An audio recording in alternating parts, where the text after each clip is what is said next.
السلام علیکم، آپ دیکھ رہے ہیں جی علاوہ نیوز اور میں ہوں آپ کی ہوسٹ فوزیہ کنول۔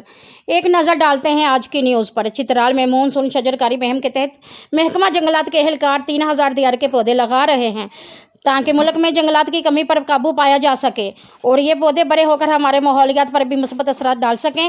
مزید تفصیلات گل حماد فاروقی کی اس رپورٹ میں۔ محکمہ جنگلات چترال ڈویژن کے زیر نگرانی چترال گول نشتر پارک میں مونسون کی شجرکاری مہم کا آغاز کر دیا گیا۔ اس مہم کے دوران چترال گول نشتر پارک کے ان مقامات میں دیار کے 3000 پودے لگائے جا رہے ہیں جو خالی پڑا تھا اور اس جنگلاتی علاقے میں بہت برا لگتا تھا۔ چترال گول نشتر پارک کے ڈویژنل فارسٹ آفیسر جنگلی حیات محمد الطاف علی شاہ کے مطابق اس پارک کو یہ خصوصیت حاصل ہے کہ اس میں پاکستان کا قومی جانور مرخور، قومی درخت دیار، قومی پھول چنبیلی اور قومی پرندے چکور پائے جاتے ہیں۔ یہی وائلڈ لائف ہے، یہی سینری ہیں، اسی وجہ سے تو آ رہے ہیں۔ وائلڈ لائف واچنگ کے لیے آتے ہیں، ریسرچ کے لیے آتے ہیں، اسٹوڈنٹس آتے ہیں۔ اس مہم میں الخدمت فاؤنڈیشن کے رضاکار بھی بڑھ چڑھ کر حصہ لے رہے ہیں۔ جنگلات اور درختوں کی اہمیت پر محکمہ جنگلات کے افسران نے بھی روشنی ڈالی اور جنگلی حیات کے لیے جنگل اور درختوں کو لازم ملزوم قرار دیا۔ ابھی حشر پلانٹیشن کے تحت ہم یہاں پر 3000 دیار کے پودے لگائیں گے۔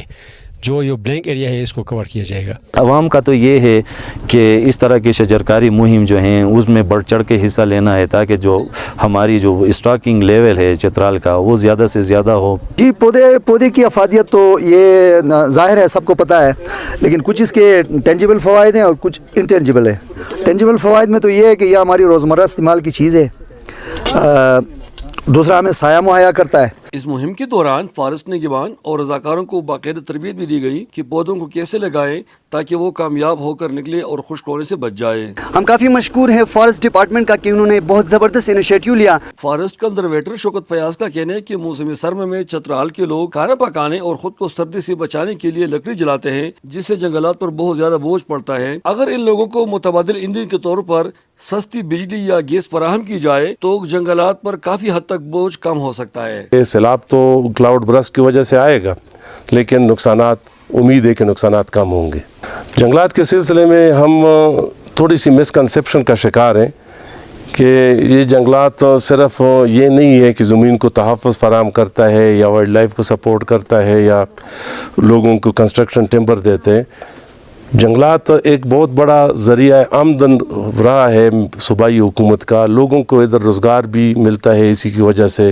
جب جنگلات میں ورکنگ پلان کے مطابق کٹائی ہوتی ہے تو مقامی لوگ جو کہ ان پڑھ ہیں، تعلیم کا فقدان ہے، اسکول نہیں ہے، اسپتال نہیں ہے، ان کو اپنے گھر کے قریب روزگار مل جاتا ہے۔ اپنے پیغام میں فارسٹ کے اہلکاروں نے قوم پر زور دیا کہ ہر پاکستانی کو چاہیے کہ ایک پودا ضرور لگائے تاکہ ملک میں جنگلات کی کمی پر قابو پایا جا سکے اور یہ درخت ہمارے ماحول پر بھی نہایت مثبت اثرات ڈالتے ہیں۔ محکمہ جنگلات والے چترال گول نیشنل پارک میں دیار کے 3000 پودے لگا رہے ہیں۔ جب یہ پودے بڑے ہو کر تناور درخت بنیں گے تو یہاں پہ چونکہ مارخور وغیرہ رہتے ہیں تو یہاں پہ زیادہ جنگلی حیات آئیں گے اور ان کو خوراک بھی آسانی سے ملے گی اور خوشی خوشی سے یہاں پہ رہیں گے۔